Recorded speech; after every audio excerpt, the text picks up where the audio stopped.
Hello student. आज हम लोग कक्षा 10 वास्तविक संख्याएं प्रश्नावली 1.2 का पहला क्वेश्चन देखेंगे। ये जितने भी सवाल हैं एनसीईआरटी नई बुक से है।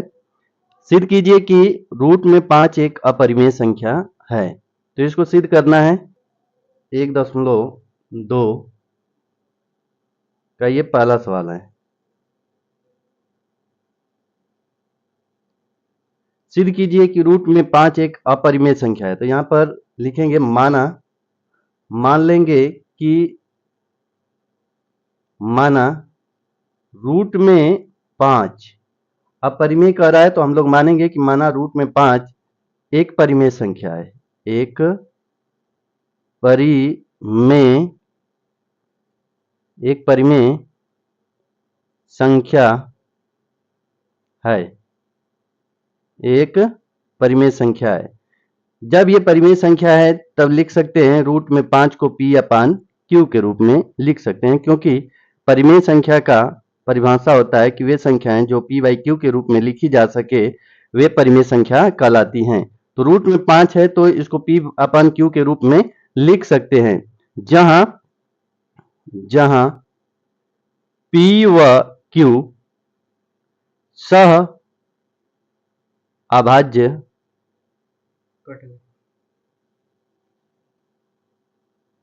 संख्याएं हैं। यहां पर अब क्या करेंगे, दोनों पक्षों का वर्ग करेंगे। दोनों पक्षों का वर्ग करेंगे तो लिखेंगे दोनों पक्षों का वर्ग करने पर, जब वर्ग करेंगे तो रूट में 5 का वर्ग बराबर P अपान Q का वर्ग। रूट में 5 का वर्ग करेंगे तो 5 होगा बराबर, ये हो जाएगा P square upon Q square. Cross गुणा करेंगे तो ये होगा 5 Q स्क्वायर बराबर P स्क्वायर। अब यहां पर लिखेंगे Q स्क्वायर बराबर P स्क्वायर बटे में ये 5 आ जाएगा, बटे में 5। अब देखिए यहां पर लिखेंगे यदि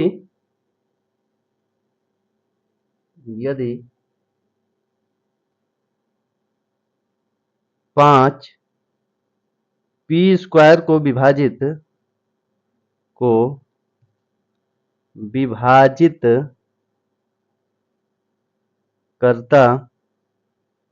है तो P 5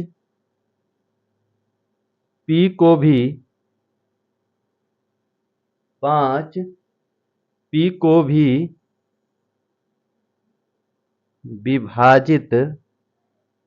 विभाजित करेगा। इतना लिखना है। यह परिमेय से है कि यदि 5 P स्क्वायर को विभाजित करता है तो 5 P को भी विभाजित करेगा। अब इसके आगे लिखेंगे, अब यहां पर लिखेंगे कि P बराबर, इसके बाद अन्य संख्याएं हो सकती हैं तो 5 C मान सकते हैं। जो अन्य अभाज्य संख्या है उनको C मान लेते हैं। C क्या है, जहां C एक पूर्णांक है, जहां C एक पूर्णांक है। अब यहां पर देखिए P बराबर 5C है। P बराबर 5C को समीकरण नंबर इसको बना देते हैं एक में रखने पर, तो P बराबर 5C समीकरण नंबर 1 में रखेंगे। देखिए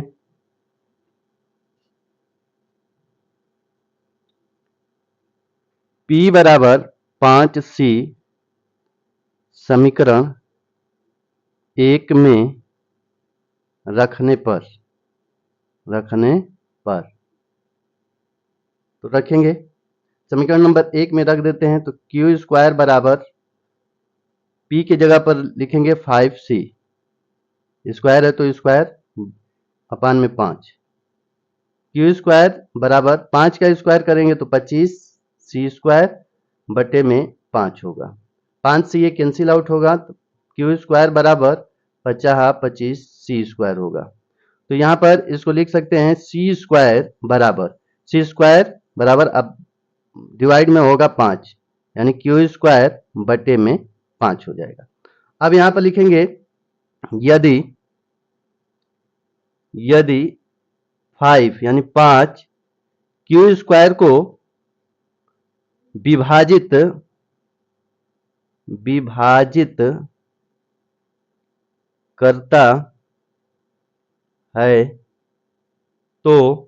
करता है तो 5 क्यू स्क्वायर को भी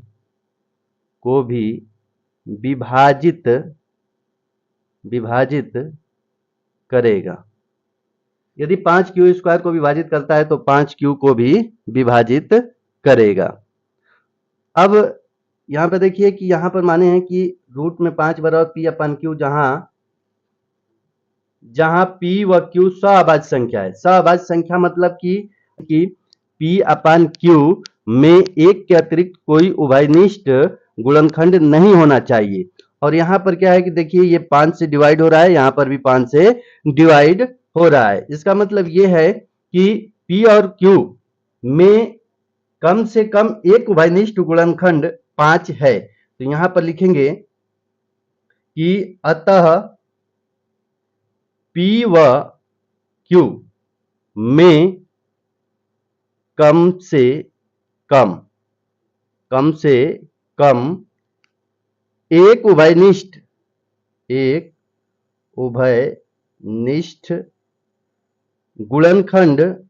गुणनखंड 5 है। अब इस बात का विरोधाभास है कि यहां पर बोल रहे हैं कि पी अपन क्यू सहअभाज्य संख्या है, यानी कि एक के अतिरिक्त कोई उभयनिष्ठ गुणनखंड नहीं होना चाहिए। तो यहाँ पर 5 हो गया, कम से कम एक गुणनखंड क्या हो गया, उभयनिष्ठ गुणनखंड 5। तो यहाँ पर लिखेंगे यह विरोधाभास